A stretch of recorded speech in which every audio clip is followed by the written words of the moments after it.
I planning? Obviously, I was not planning to make a live. Even when I read that initially, I was like, oh, I'll just like do a TikTok because it has the closed captioning, the easiest, and I can like overlay things anyway. So I was like, yeah, I'll just do that really fast. But the more I sat on it, the more I have to talk about this. This really, to me, this really was way too far. I don't believe it's a gaslighting tactic, but it's apparently another type of tactic, or a few other type of tactics that it might be, that I didn't know existed and didn't know the words to. I'm gonna work through my thoughts. This is too much. So there's a new amicus brief that showed up, and I've not been covering so much because there is so much, and because I felt like a lot of it, and this too, this is just to overwhelm, to be talked about. I think that's a huge point of doing these amicus briefs. This is also because she's refusing.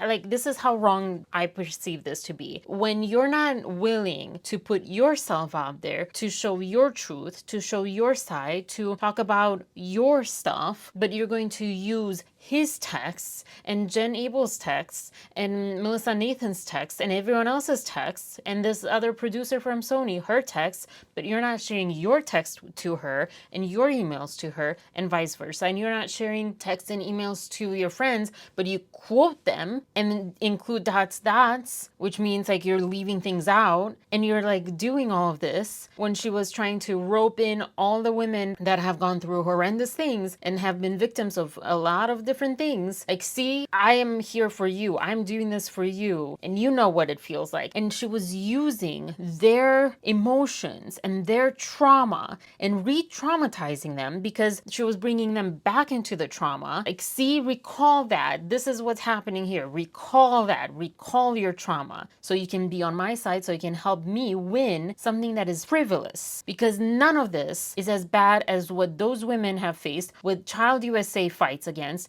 what all these other people have like talked about. None of what she experienced that she has stated in this movie. She might have experienced other things in other movies or wherever, but from what she has stated and what she has sued this guy for, she has not even come close to the trauma and the pain that those women, other women have suffered. And also there's men who are suffering as well. But that's, you know, screw men is like kind of the sentiment on Reddit, right? So whatever, but I wanted to point that out a little bit too. But that was the moment where I had to speak up, and this is one of those moments too. You're bringing in child stuff. I don't know, you know, YouTube, I'm pretty sure does not want to have these words going in and out of its videos and promote this. So you're promoting malicious things happening to children to this lawsuit that is not even close to, again, the trauma and suffering of women who have been actual victims of actual harassment and assault and like other traumas, and now you're bringing children into this. And I understand, my ex taught me this like notion. I was so naive that some people will do certain things that they can get away with saying, well, it wasn't me. I didn't say that. That was not my intention. It was like what he taught me with was very innocent compared to this, very innocent, just like a guy wanting to ask me out. But then if I turn him down, having that freedom to say, oh, that's not what I meant, you know, and then actually making you feel bad for it, which is really twisted. Anyways, and it did happen, like he said, she's doing this like into a so much worse situation. Because amicus briefs, amicus curiae, whatever, these are in true, you know, not from her. They're not coming from her, technically. So she can say, well, you know, they just volunteered. They just wanted to talk about this. They just wanted to protect this specific law, which it's not even, it doesn't. Anyways, it's all made for perception. It's using sympathy as a strategy, as I put in my thumbnail or title. I don't even know right now because I'm so like, I'm not triggered, I'm moved. This is like too far. And I'll get to read this amicus brief. Sorry, I was like, what am I reading in a second? But I don't know. I guess I just started talking. I don't know. When I was doing the TikTok or the clip or whatever, and I was speechless and because I was baffled. I don't know if there was like cognitive dissonance there. I had to go to ChatGPT. I'm like, help me put my words words together, help me like find the words, because I feel like it's something, but I can't put my word to it because I'm so like just all over the place. And it gave me some interesting terms or whatever: information laundering and association farming. Association farming isn't like a huge boom kind of thing, but it is what she's doing. She's gathering all of these sources that are noble. An association, a nonprofit that is working to end and prevent malicious things happening to children, that is very noble. And also strategically knowing that no one can speak against that because they look bad, except no one's going to speak against that. No one's going to speak against ChildUSA for doing this or whatever, because them and Elise, whatever her name was, and all these people that are doing these amicus briefs, besides the California one that, you know, that seemed a little shady because Ezra Hudson is on the board and she's also Blake's lawyers and whatever. But besides, like, these innocent people in innocent organizations, they're just, I feel, victims. They maybe don't know that much of what's going on, and they're like, oh yeah, we want to protect this law, we want to protect this. The way that information is presented to them, like, hey, can you like speak on our behalf, is almost kind of what's happening, even though, as two lawyers has said, that's not what amicus briefs are for. Like, all of these, like, she's trying to associate herself with like noble, credible, or perceived noble and credible. I mean, because individuals we only know so much about, right? But as far as this association, noble and credible organizations and people, causes, etc., to make a point, to gain sympathy, to hit people's emotional centers, you know, to kind of bypass their critical thinking. And then on top of that, like, this is so despicable because this man has children, young children. Just imagine if someone was dragging your name out there this way and you have children, whether a man or a woman, that you are a man or a woman, or whether they are a man or a woman, but they're dragging you, associating you, because it's by association. She's making herself by association seem so credible and virtuous. Virtual signaling was the other word, which I didn't know that one. I couldn't think of. She's making herself so virtuous. She's constantly like, look, I'm doing this for women. I'm doing this for women. Now she's going to say what? She's doing this for children too? I think she kind of did allude to that at one point. And then she's making him, by association, a child. I don't know if I can say this like YouTube wise, predator. Just like she made him by association, or not association, her team literally said the words, what was it, sexual predator or assault? No, Ryan was using the predator thing, yeah. And that one article around the time that video came out, and they're like, no, see, this is exactly what's happening, what we're saying it's happening, you know, that kind of stuff. That was like my viral moment, so to speak. And I felt so strongly as I feel about this. So I'm like, I'm on, even though I should be eating lunch. But yeah, so she's associating, like, I am super good, he's super bad. He's evil, I am innocent. What's the other word? Saintly or whatever. Association farming, what ChatGPT was talking about, is associating their position with more respectable, neutral, or emotional causes to gain perceived credibility or moral high ground, even if those issues are unrelated. And that's like the one that stood out to me right now. This amicus thing is what stood out to me, is like, this is so unrelated to even what she's claiming, even if it was SH, SA, whatever happened to her, with her. This is unrelated. And as far as I've heard the lawyers talk about this, what, 47.1, right? Like, my understanding, what they have presented in their legal filing so far, my understanding, again, correct me on anything, come at me in the comments, and I will read it. I will be inspired to sit and think or respond. Yeah, sit and think and respond, maybe. But my understanding is that 47.1 doesn't even have anything to do with children. None of this has anything to do with children. So this is absolutely trying to perceive her, for people to perceive, to get in touch, pull at their emotional heartstrings and get in touch with, and getting that perception of her being good, being a victim, that this man is just so awful, and look at what they're doing, and men are so evil, and they're just like evil people. That's like the perception she's creating with this. And sorry, I had started saying, yes, amicus briefs are not filed by her team. They're filed by other people, independent people, in theory, except for that one California Women's Law Center, whatever. However, I don't think they have to have approval of it necessarily. I don't know that they have to have approval of it, but you cannot tell me at this point that they're just like, oh, well, that just popped up on the docket. We didn't know about it. Oh, that's nice that they went ahead. Because I don't think ChildUSA even freaking knew about this case. I don't think they even cared about this case. Just like the body double, I don't think he even cared, or he would have even spoken up. No one is speaking up. No one. Everyone is afraid to speak up about this case and about what happened. So that body double did not just speak up because he just was willing to speak up and just, oh, wow, I should say something. I want to say something. I really want to say something. The Lively team, you cannot convince me that they're innocent, allegedly.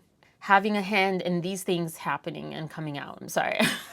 So like, halo effect was the other thing, and I'll get to halo effect to make the main position seem more trustworthy, serious, virtuous by drawing emotional or social capital from a noble, unrelated cause. It triggers emotional alignment. If they support this good thing, then they must be on the right side elsewhere too. If they support this good thing, they have to support her. There's other concepts, red herring fallacy, which is really weird. Why bring fish into this? But anyway, diversion tactic, bringing in something emotionally charged but irrelevant to distract or manipulate. It doesn't respond to the actual issue, just tries to pull attention elsewhere. Moral credentialing, that's a new one too. Look how good we are because we're aligned with child protection, so trust us. She's doing this all along. She's been doing all of these all along. And again, like, she's not presenting anything of hers. From the start, she did not present anything of hers. She presented everyone else's dirty laundry, everyone else's clean laundry, and made it dirty. It gives them a kind of moral license or buffer against scrutiny. I don't know, like, and this will be interesting how people react to this, because if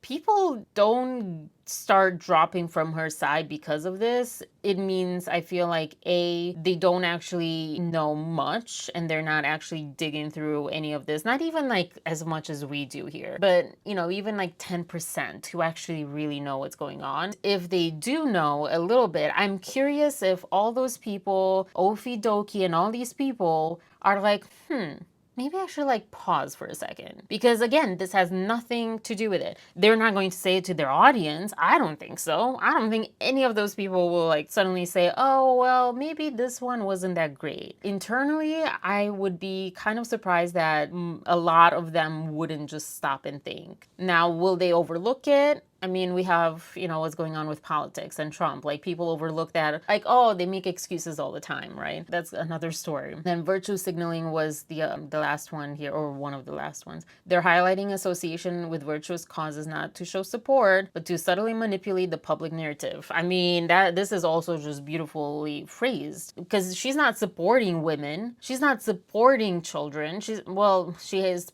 made that one speech. Maybe the children part, she is kind of, I don't know. I haven't really seen them besides like give money, give speeches, whatever. I don't know what they do. Even though I feel like at this point I've gone over to the side of she's a despicable human being, I still am like, okay, maybe that part is still relevant. We don't know. I haven't seen, and I want to believe that at least, you know, when it comes to children, she's not lying. But at this point, who knows? But yeah, she's not doing it to support women, to support any causes, to support African American communities and so forth. They're just donating because they got their wedding on a plantation, and oh yeah, whoops, and she had her little whatever clothing line that was inspired by that time, and all this stuff, and preserves and all these things that were inspired by that time. As far as I've seen too, she doesn't have anyone but white people around her, so there's that too. But we'll donate, and suddenly we're times 100 best people because we donated. Oh, what champions of the African American causes over here. The association farming, though, I think is like the best one that stands out to me for this, because she's pulling with these amicus things, especially, like, she's pulling from all these things to get associated with them. I mean, to this point,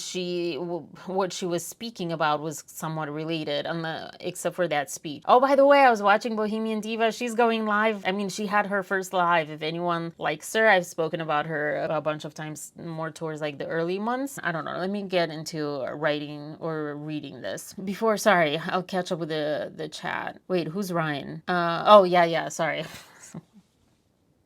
I don't know why I had like a totally different Ryan in my mind. Bad faith and to just dismiss it and make him pay 3 times damages and everything. Yeah, it has nothing to do with children. They're doing, oh well, children are victims and Blake Lively is a victim, so we are all, yeah, we're on her side, but they are not looking at facts and just assuming she's telling the truth with no evidence, right? Which in the court, that's understandable until, you present evidence, you go to trial, discovery, deposition, all those things like our evidence gathering, etc. So cool, but when it comes to this, I don't know. Like, last time I caught Cornell Kurtz, she's making an amicus brief for Justin, so hers will be on the docket too. She's doing it to try to back up her lies, and she refuses to admit because her popularity will decrease. Yeah, and this is like what makes it so despicable. And High P, this is what makes it so despicable to me, is that she's using really good things, really good people, and she's calling on good people, traumatized people, all this stuff. She's doing it for what I would say are frivolous causes, because I don't think her popularity, her having her career are worth stepping on everyone else's trauma and like real life stuff that they may have to face life and death moments. Like, just, so, oof, gosh. So this is one of the things. Yeah, this is what I started reading, and I have not read it all. So let's see. Maybe I just completely overreacted. Don't think so, because what I feel like I reacted with and towards stands no matter what this says. But we'll see. Let's see. So motion for leave of ChildUSA to file an amicus brief in support of defendant Blake Lively's motion to dismiss and urging the court to uphold the constitutionality of California Civil Law 47.1.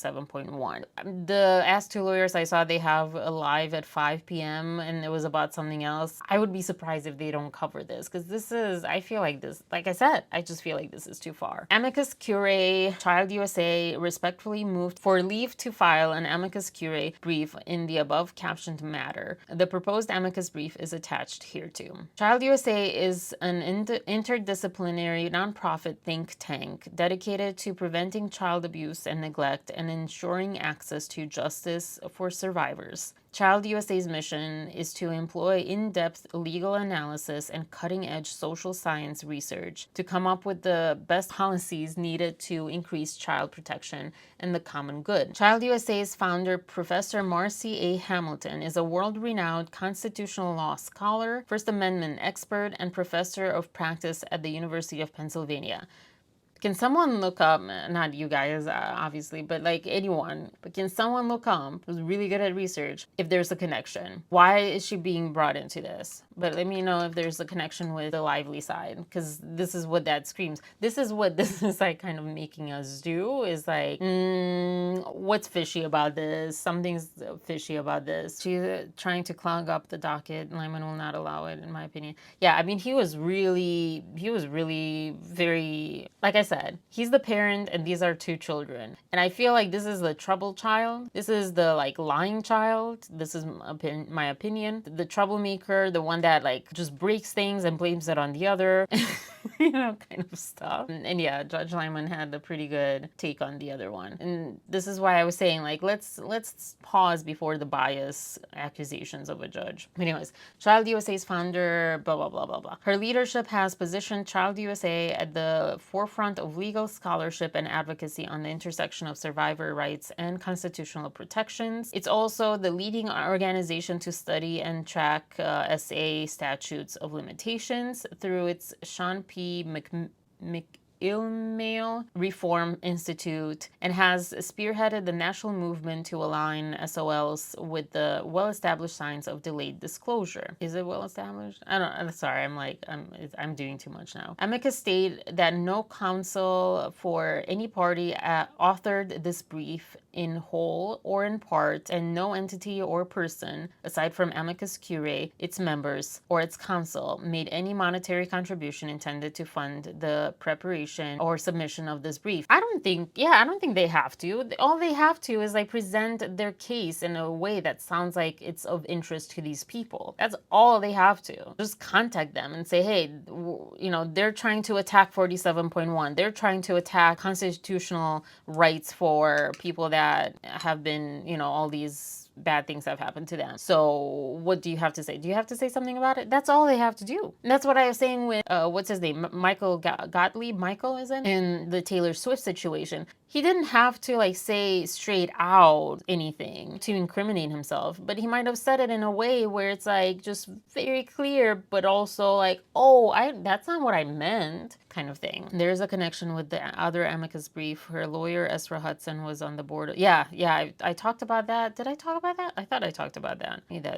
I meant to talk about that. And probably why she had Blake file the CRD in California. Yeah, I don't know why I didn't put that one, because she knew about that new law. Okay, so the organization has advised Congress, state legislatures, governors, and courts on the constitutionality of revival window legislation, anti-SLAPP protections, and other laws aimed at increasing survivors' opportunities to access justice. ChildUSA has filed amicus curiae briefs in state and federal courts across the country defending the constitutionality of such laws against Fifth Amendment, due process, and equal protection challenges, including in cases involving retaliatory defamation claims. I mean, I'm sorry, but like if anyone's being maybe not retaliated, because I mean he gave her everything, so it's not even retaliation. Like she wanted more. But if anyone's having a defamation claim, it has to be Justin, which they're trying to say, well, he can't because I'm invoking this 47.1. See, I'm a woman and I'm claiming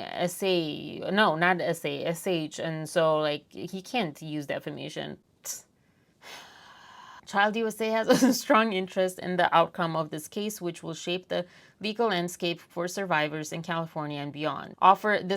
It offers, I can't say that, like names when they're like repeated just sound too weird spoken. It offers this brief to demonstrate that California Civil Codes 47.1 is both constitutionally sound and essential to protect the rights of survivors of SV. That's new. Safeguard the integrity of public discourse and ensure equitable access to justice. I am sorry, but I do not believe, just like I'm not for capital punishment, that anything that's in the extreme that has just such an extreme take on something, I do not believe that's the right thing for society. I think unfortunately or fortunately or whatever, or just neutrally, things have gray areas. And to have a law that states just a blanket statement that anyone can claim that they have been survivors or been victims of any SA type stuff, they just claim that and they are immune to having people defend themselves. And I know the Ask Two lawyer said, well, he could defend himself. He just can't sue her for defamation as a result. But I'm sorry, and especially when it comes to the public media, people in the public realm of celebrities in whatever way they are, I am so sorry, but like that, it does need to be taken into consideration. That should be a clause in there. And people will, whether there is or isn't, innocent people will suffer. If this law doesn't account for people lying about having SH done to them, then innocent people will suffer. Just like if it wasn't in existence to begin with, innocent people would suffer. So I don't think that it is, from, again, my understanding of it, I don't think, I'm gonna have to go and read this law now. I don't know that I will understand any of it. Learn a new language, the law. But I don't think, from what we've heard, what we've learned from lawyers that have been like, oh yeah, like she has a good point or whatever, I don't think that it is constitutionally sound if you think about the people that will be falsely accused. Those two don't go together. Like, imagine if things were flipped, which they have been, and this is why this law has happened, right? But imagine, and then you're trying to do the same. Anyways, sorry. Argument: there is no applicable rule of civil procedure governing amicus curiae briefs. So Didn't ask two lawyers said that there are rules. So district courts have broad discretion to permit or deny an appearance of as amicus curiae in a case. Okay, this is bothering me, sorry. This is an ADHD side note, I don't know. Friend of the court. So curiae is court. I don't know why it's bothering me. Anyways, okay. This is stuff. Courts have accepted amicus briefs were helpful to ensure that the court receives a complete and plenary presentation of difficult issues so that the court may reach a proper decision. The filing of an amicus brief should be permitted if it will assist the judge by presenting ideas, arguments, theories, insights, facts, or data that are not to be found in the parties' briefs. All right. Courts will generally err on the side of granting leave to file proposed amicus briefs because if the court finds the brief unhelpful in its evaluation of the underlying motion, the court can simply disregard the amicus brief. But also, tell me this is not a publicity stunt, because they're screaming publicity stunt left and right for things that are not even that. Tell me that this isn't. Yeah, the court will disregard it eventually, but the public is just full on part of this. I am curious if the judge will move up the court date. I just feel like it's so impossible because there's so much that they need to gather on both sides. I mean, I don't think her side has much, but you know, courts will generally are on the side of granting leave, blah, blah, blah. On the other hand, if a good brief is rejected, the court will be deprived of a resource that might have been of assistance. Indeed, federal district courts frequently welcome amicus briefs from non-parties concerning legal issues that have potential ramifications beyond the parties directly involved. I don't think that Brian Friedman was asking for this law to just be stopped. I think he was asking to be reviewed, that, you know, there are cases that maybe they didn't take account for when they first brought it up. And I think that's what, all right, maybe, I don't know. Amicus Curiae ChildUSA respectfully submits, because it's, otherwise it would be amici, amici, whatever. That leave to file is proper in this case. ChildUSA's mission is to prevent ChildUSA and advance access to justice for survivors, gives them an interest in ensuring that public discourse on SH and assault remains robust and unrestrained so that society can confront, expose, and ultimately dismantle gender-based violence. Sorry. People who know me know how the gender stuff gets to me. I'm like, oh, it's a clown show. I keep thinking he will move it up also. Yeah. I mean, at this point, I don't know that this is strong enough to the public. I feel this is huge kind of a blow, whichever side you're on, because the other side, the Blake side, will be like, oh, they'll just put us down for not feeling like this is right to do. ChildUSA's proposed brief offers a distinct and valuable perspective beyond that of the parties, highlighting the broader implications this case holds for shaping the legal landscape for survivors nationwide. It also addresses how the outcome may advance or undermine compelling state interest in deterring abuse, preventing future harm, and protecting public safety. Let's read this. Let's read this. Come on, Apple. Let's read this because change my mind that this is at all related. Change my mind. It's interesting how they give the citations basically or whatever at the beginning. Oh my gosh. Okay. So this is the same thing. I think this is where it starts being different. Yeah, okay. Summary of argument. SV remains a pervasive and chronically underreported crime, particularly in cases involving children. Among the most formidable barriers to disclosure is survivors' fears of retaliation, which increasingly takes the form of meritless defamation lawsuits designed to intimidate, silence, and punish those who speak out. These lawsuits drain victims' financial resources and this is not new though, we know this, and cause them extensive emotional, psychological, and reputational harm. Worse still, they chill constitutionally protected speech, deterring survivors from coming forward and obstructing efforts to expose abuse, prevent future harm, and hold perpetrators and institutions accountable. Someone should tell them about what's happening in politics. In direct response to this urgent threat, the California legislature Legislature enacted Assembly Bill 933, amending Civil Code 47 to provide absolute privilege for good faith,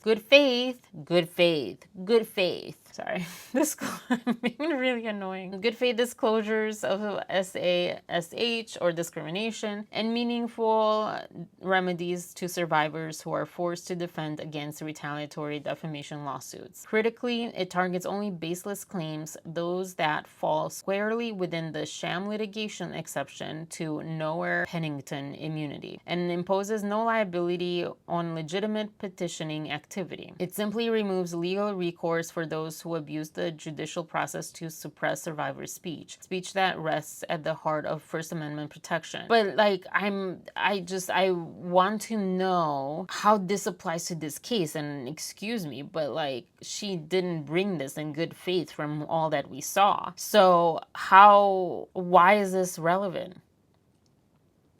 Because it first has to be shown that she's bringing something in good faith. And I remember something like, oh, it's like automatically good faith because she stated it or whatever. No, like, I just feel like this is, like, we're watching someone abuse the system right now, and it's a female, and in my opinion, allegedly. And the whole conversation is about, sorry, I start saying things and I get overwhelmed and then I stop.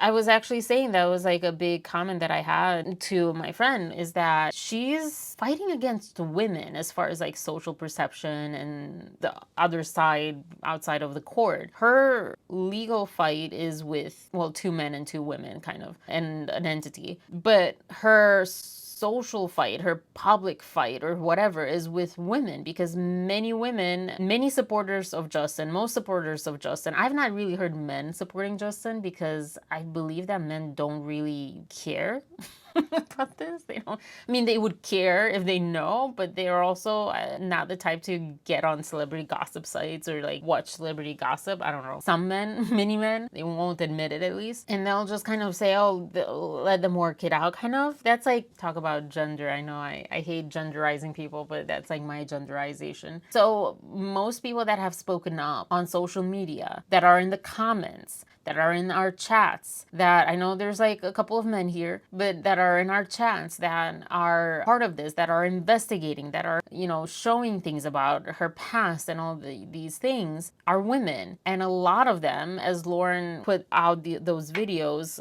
Court of Random Opinion, Lauren put out those videos of people in support of Justin, and many women are survivors of some sort of SASH, and they're not believing her. They're not, or it's not really about believing, again, because I think like just her claims are not even that. I guess like maybe on the technicality of it, maybe, but you know, it's not. And a lot of people like you find it so offensive. This they find offensive. Sorry, I keep wanting to like drink. I have I have oatmeal with yogurt and water, because I don't know, I like it. Try it, it's really refreshing. I keep wanting to drink it because I will try to keep this like brief kind of, because lunch. But yeah, many people are finding it so offensive what she's doing to begin with, all her arguments, her trying to associate with them, with their trauma, with their past experiences, with real issues and things like this that appear on her brief, on the docket from her side, whatever. Yeah, it's and like, I feel for you, because I also empathetically imagine to how crazy making this can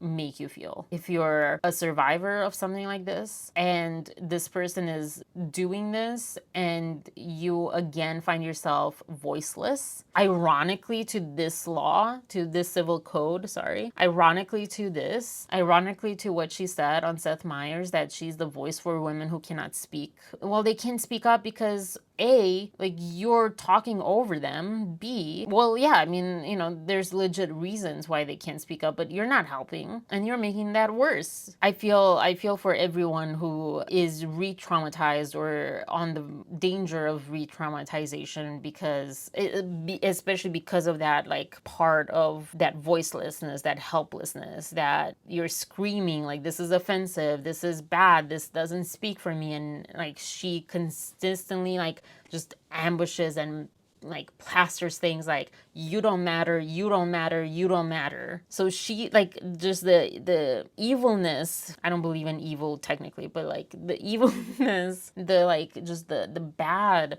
of what she's doing is ironic to what she keeps telling the public through all of these things. And again, yeah, this is independent, blah blah blah blah blah blah blah. I think Blake and Ryan will get divorced shortly after this, and the drama will out clown this drama. But they should get divorced because it'll overshadow this. Well, I don't know now, but eventually, yeah. If they really want the publicity, if they really want people, and she can like have her little marketing and PR team spin it so she's like so innocent and so nice, and poor her, she was the victim of this man. They should. I mean, that's horrible for their children, though. At this point, after that whole Ines situation on Deadpool, like I think their children will be better off. I feel like, and this is a very low comment that I'm about to make, but I really feel this is so bad of me saying this, but I really feel like their children deserve better than them as parents. This is just awful what they're doing and what she's doing and what she's allowing. Is even if she's not masterminding this, maybe she is, but even if she isn't, she's allowing it. Just like if she wasn't involved in what Ryan made their child, their 12-year-old daughter say, just disgusting stuff. If she didn't participate in that and think, oh, that's so funny, that's so clever, and I love him even more for it, like she said that she does when he lies about their children, when he makes up lies in the media about their children, she's like, I love him even more, especially when he does that. If she wasn't involved, she was at least allowing it. And I understand the dynamics of relationships. Sometimes you can't speak up, you want to save your marriage or save the peace or whatever. I don't know if that's the case with them, but yeah. Wait, is it too cold or too hot? Oh, too hot for my parakeet, sorry. I have a third parakeet, but I'm only housing it. Anyways, back to this. Sorry. A moment of levity in this like crazy making thing. But yes, like to what you were saying, and to other victims of past trauma in general, I think one of the biggest parts of trauma is not having a voice, and she is making that happen to people again, because they're like, hey, you don't speak for me, hey, I don't condone this is not the same thing, listen, blah blah. And she's like, I don't want to hear you, I don't want to hear you, no one wants to hear, I'll speak for you, I'll speak for you. I mean, that is the abuse a lot of the times. And this I think is also part of why I wanted to introduce more and more videos of Justin and Emily, especially. Not only because of this lawsuit and like, oh, see, he's great, but because those are great moments, and it's important to bring ourselves down from triggering and from trauma and from all those things where we feel so helpless, where we feel so alone, where we feel so disillusioned with others, with people, and we think everyone's bad. Because I mean, if you read this and if you're like really digging into it, and if you're really listening to all of it, like no matter on what side, you start feeling like the other person, the other side, the other gender, or the same gender, or people in general. At one point you're probably like, I just give up, they're all bad. And so it makes you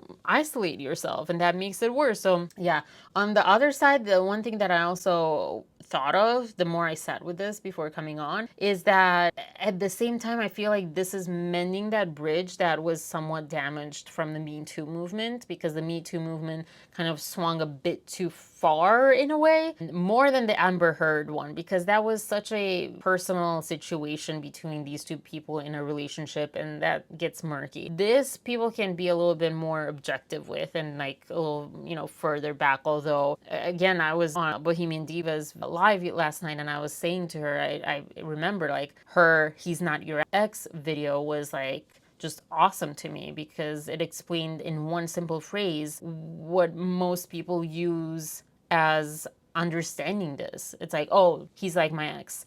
He's, addicted to corn. I said corn, YouTube.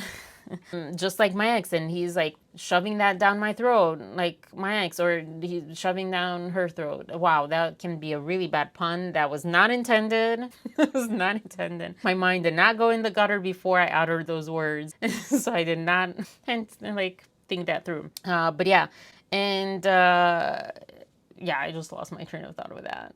But anyways, moving on back to this. This looks like a long one. I'm gonna skim some of it if it's that long. Striking down 47.1 would force survivors into the untenable position of having to choose between remaining silent or facing emotional, reputational, and financial devastation through protracted abusive litigation. I will say that as far as reputational and emotional, I would say that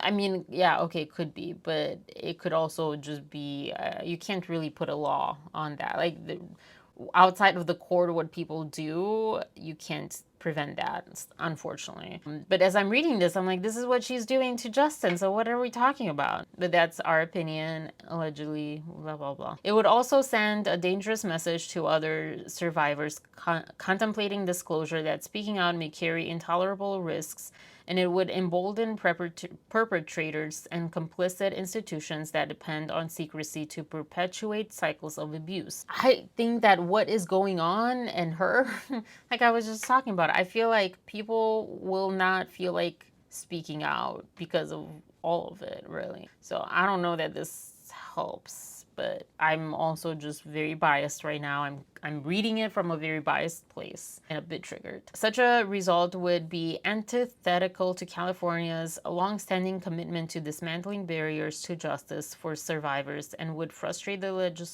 legislature's efforts to align the law with our modern scientific understanding of trauma. This is such a weird phrase, modern scientific understanding of trauma. Okay. I don't know why this phrase bothers me. It just feels like virtue signaling or dog whistling, as my ex taught me that term. Something along those lines. Like it's fishy that they're using these specific words. It's not really that modern. I mean, the implications of such a ruling would extend far beyond California. States across the country have looked to 47.1 as a model for safeguarding survivors' speech, and many have adopted or proposed similar laws. These reforms, alongside nationwide efforts to expand SOLs for these bad issues, reflect a growing consensus that survivor expression is essential to public safety and access to justice. Declaring 47.1 unconstitutional, wow, I need to drink it, like water, I need to hydrate, would not only place California's protections at risk, but it would also threaten to destabilize the broader national movement. As the legislature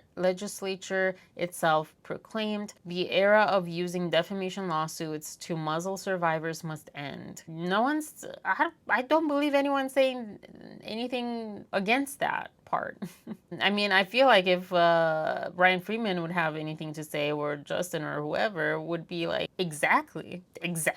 That's what she's doing to us, so exactly. California Civil Code 47.1 is a necessary and constitutionally sound vehicle to ensure that it does. To further the state's compelling interest in encouraging the reporting of SV and shielding survivors from further harm, Amicus respectfully urges this court to uphold the statute in its entirety. Argument: retaliatory defamation lawsuits silence survivors, perpetuate myths about false accusations, and exacerbate the public health emergency of SV. I will read the rest because this will go into, I guess, details of what that summary was. I will go into this on Friday, more in depth on it. Yeah, maybe I'll like read it, highlight it, and go through it that way, so it's like easier also to read on the screen. But we got, I guess, the gist of it. For the reasons set forth above, Amici respectfully urge the court to uphold the constitutionality of California Civil Code 47.1 in its entirety. I will say that I can see how, the judge will say, well, this is kind of, I'm not really sure what they're asking actually, these amicus briefs, because are they asking for the law to not be changed or questioned or altered or whatever, or are they asking this court specifically to use that civil code and tell Justin, yes, you cannot sue for defamation? Because those two are different. And so I can see the judge saying, yeah, of course, sure, like I'm not going to challenge the civil code. That's not part of my even jurisdiction, I think, right? Because it's in California. I would imagine that he would say kind of that same thing. I'm not a lawyer, so this is really just me going with theories. But yeah, I can imagine him saying something like that and not getting into the law itself, the code, the whatever itself, and saying, yeah, sure, like it can stand as is, whatever. But if it's towards whether or not Justin and Wayfair and Jamie and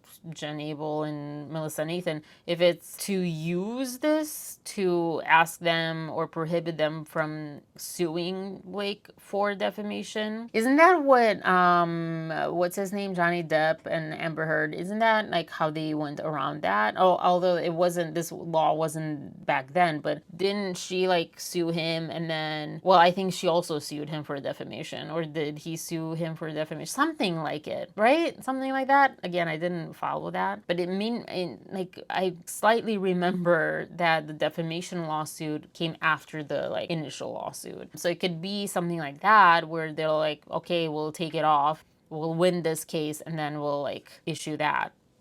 We'll prove that this case is not in good faith, and then we'll add that, or we'll go down that route. I imagine that can also be something, because it still needs to be proven, in my opinion, as a layman person, it still needs to be proven that her claims were in good faith. And I don't know that will be able to be proven. They're asking for the law to be used and want Justin's defamation claim dismissed before it goes to trial. Okay, yeah, then no. Then I feel like those are like the two different options that I can see happen.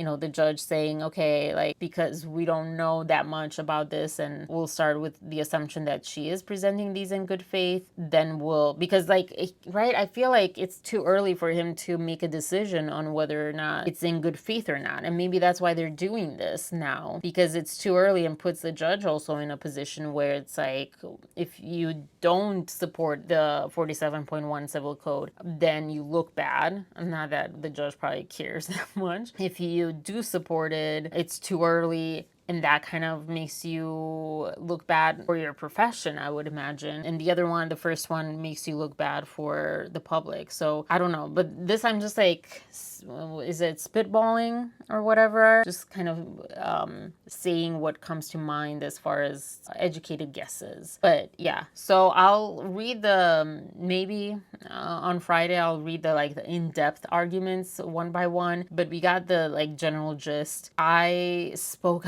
about the craziness this was, that I feel like needed to have a little bit more context than just a quick video that I did. And it was such a bad video. But yeah, and also talking about how, yeah, this case as a whole is maybe kind of bridging men and women together a bit more, because not every man is bad, unlike Reddit says. Gosh, I can't believe, I mean, I can believe it, but I can't, like, it's just like, it gets to me when people are like, well, even if he is right and she's wrong, I still won't support him, because you won't find me support any man, because men are just like inherently terrible.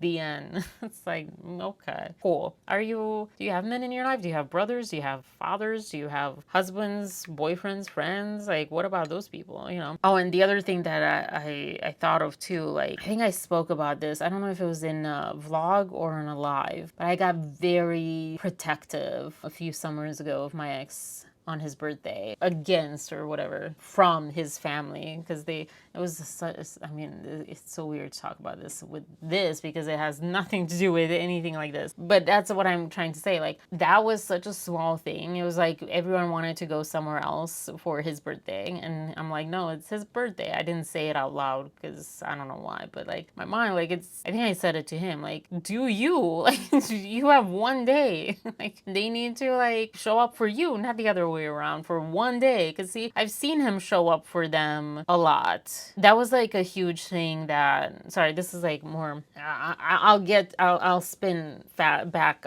into the related lane. That was a huge thing that I noticed, was that he was there for them. And I feel like I kind of theorized that's maybe why he wasn't there for me as much as I was expecting someone in a relationship to be because he was already there for his family, and then someone needed to be there for him for a change kind of thing, and I can relate to that. But anyways, like I was seeing him that way, and anyway, so I got so protective. Like I felt like viscerally in my whole body that day on his birthday, I felt like just ready to fight. Not really, theoretically, instinctively, because it was in me, it didn't come out, and I wasn't going to come out. I wasn't going to fight his family.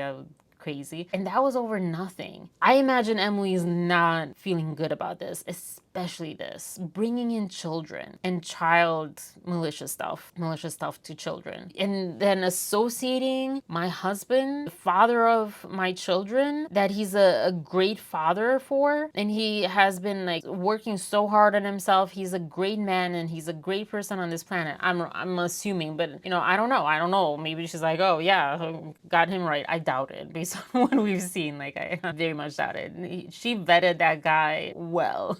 But yeah, I would be enraged. I also would not, do anything crazy. I would be enraged to see that gaslighting happening. And I would just, the protective part of me, and what this insinuation, of course, like, yeah, you can say, well, it's just about the civil code, blah, blah, blah. But again, to the public, the headlines that this will create is not as neutral.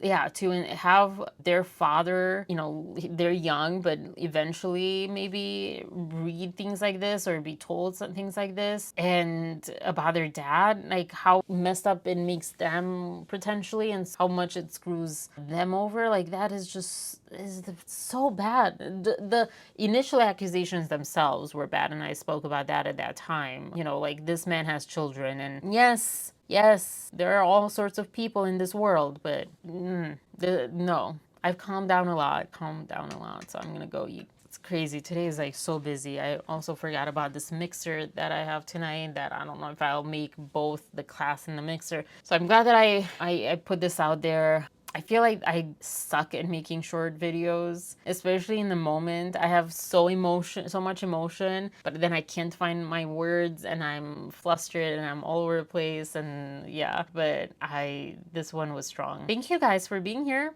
Thank you. Nice to see you, Rosewild, and everyone, Angel and P, and everyone else who was joining in the bushes, as P calls it. Is that why the bush birds are called bush birds? It's just like dawned on me. I like their show. And yeah, thank you. See you next time, Rosewild. Have a wonderful Wednesday. Happy Wednesday. Oh, boy.